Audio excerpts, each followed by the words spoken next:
All right, guys, if you got questions, go ahead and drop them in the chat. We'll start with Rob and Washit. Fred, obviously, this was the end of quite the grind for you guys. Was this really the first time where, obviously you mentioned fatigue at the end of games the past two outings, but from the start, did you kind of sense that maybe the tank had run empty going into this one? I sensed it some before the game, Robin. I still thought we went out and played with effort early and, hung around. I think it was a one-point game with a couple minutes left and, didn't finish the half well. I think we went in down 7. And second half, they came out, got a quick one, and then, we went on a nice run and cut that thing back to 1 with back-to-back threes by Delano, and we're right there. And then it just seemed like from that point on, they got every loose ball, they got every 50-50 ball, they got every offensive rebound, and kicked out. It seemed like every one of them led to a 3. And, that was the difference tonight, was the hustle plays that they made over us. And, we were, though. Generally I give my pregame talk, and, those guys fly up, they jump out of their seats, they sprint out the door, and they, go out and get ready for a good warm-up tonight. They all sat in their chairs for an extra 5 or 6 seconds and just kind of slowly got out of their chairs and walked out the door. So they're fatigued. The stretch we just went on after what we went through, capped off tonight with the 7 games in 12 days was extremely difficult for our players. But, again, as I said, that's not an excuse to get outworked for those loose balls like we did tonight. We got to find a way to muster up the energy to go out there and make those plays.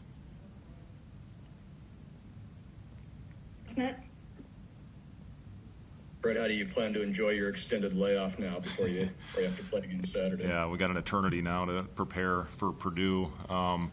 Tomorrow, I told the guys I don't want to see them. I don't want to see them in the gym. The guys that need to come in for treatments, come in and get them.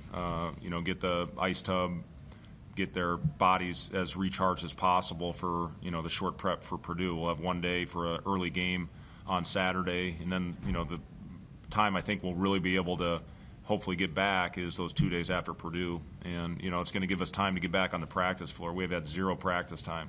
Our practices have consisted of, getting into a ballroom, and that's where we put in our adjustments this morning. And, we just, hopefully we'll get our bodies back to where you can go out and compete, because that has not been a problem for our team. Through everything going on, we have continued to come out and compete every time we stepped on the floor. Tonight we didn't have it, and it is disappointing. But again, when you look at what we've been through, there's a pretty good reason for it. Sam McEwen. Hey Fred, now that this run is over, 12-day run is over, did you guys have a choice in how this schedule played out? Originally, I think you guys were going to play at Penn State, and then you were going to come home and play Maryland, and then play Purdue. And it turned out to be these 2 road games. Was that something that the Big Ten simply imposed, or are they going to pay you back in some way with a couple of home games in a row, or why did it turn out the way it did? Yeah, part of it was from a travel standpoint to while we were out here, play the back-to-back. We were actually scheduled, I think, originally to potentially play Tuesday, Thursday, and there was a game in between, and we did want to finish this off. If we were going to play out here twice, we wanted to get the back-to-back to get the guys home and to have a day off before we had to get ready for our home game at Purdue. The other thing about moving forward, we do have 4 home games potentially now in a row, depending on what happens with our schedule, and talking to the schedulers, potentially to have that. So, we'll see how it all plays out. But, if we were going to play on the road 2 straight games at Maryland, we did want to play the back-to-back to give us an extra day to prepare. Now, it probably cost us our legs here, but, I thought it was better to have a day off and then get a day to prepare and then move on to the next portion of our schedule. But, nothing's ideal. Obviously, when you get shut down for 26, 27 days, nothing's ideal, and you just got to try to make do the best you can. I mean, you guys are at one end of the conference standing spectrum. The other team that's about to go through this is at the other end. Do you anticipate Michigan experiencing the same kind of thing that you guys just had to go through, where they have to play back-to-back road games? It doesn't sound like it, Sam, from what I read today. And, we'll see what the Big Ten leadership decides on that.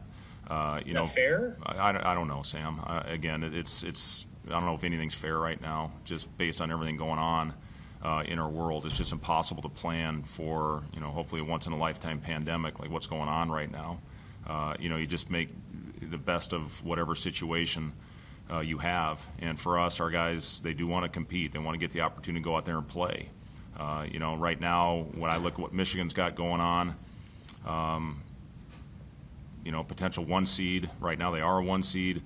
They're looking at this thing a whole different way than we are right now. As far as right now we're building this thing for the future. We're in a completely different spot with our programs right now. So we do want opportunities to get our young guys minutes. I've been wanting to get Trevor out there. It's good to get Trevor some extended continuous minutes out there. Eduardo continues to go out there and play well, and these are invaluable minutes for him in his future. So for us, I do think as hard as this schedule's been, it's important for the future of our program. And, I think you've seen that with the growth of some of our players.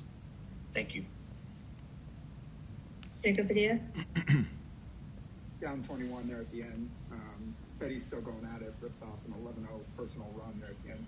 What does that kind of say about him, just the fact that he's continuing to go hard there at the end of this long stretch? Well, Teddy's always going to compete. I mean, Teddy's going to go to the rec center after the season. He's going to go in there and be talking and competing and doing everything he can to win. I mean, it's just who Teddy is. I thought he played really within himself early and let the game come to him. And I thought we had some great movement and good possessions early in the game because we were running our offense very well. And then at the end, I thought we got a little stagnant. Didn't finish off the half. Well, we did want to get a 2-for-1, but probably a better shot than what we ended up getting right there. But we did want that extra possession, that free possession at the end of the half. Unfortunately, we didn't score on either of them. And, like I said, second half we went out. I thought we ran our stuff beautifully early. And then, again, every mistake we made, Maryland capitalized on it. So give them credit for it. Turned it over. They turned it into a layup or a 3. 50-50 ball or an offensive rebound, it turned into a 3.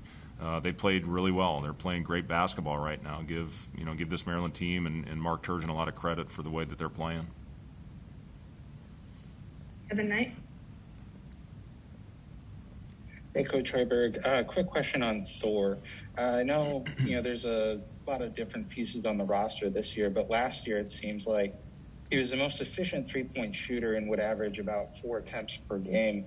This year he's down to 2.1 and shooting fairly less frequently in games, it feels like. Is that by design? Is there something going on, or it just isn't working to get him the ball at times? No, it's not by design.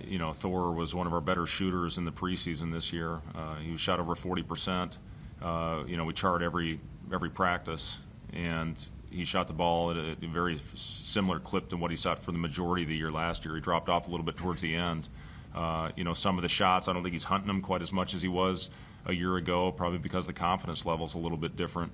I talked to him and a lot about, going out there and trying to get that. I thought that 3 in the left corner, it was right on. It was, game of inches. It was, half an inch short of going in. He hit 2 huge ones for us at Penn State. So, we still want Thor looking to shoot. He was one of our better shooters a year ago.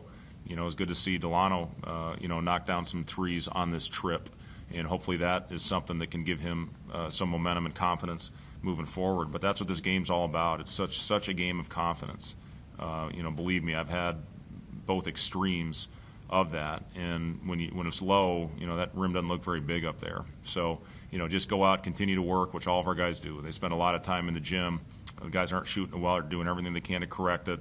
So it's one of those things. Hopefully he'll have a game where he makes 3, makes 3 or 4, and that gets him going. All right, that'll finish it up for us. Thanks, Coach. Thank you.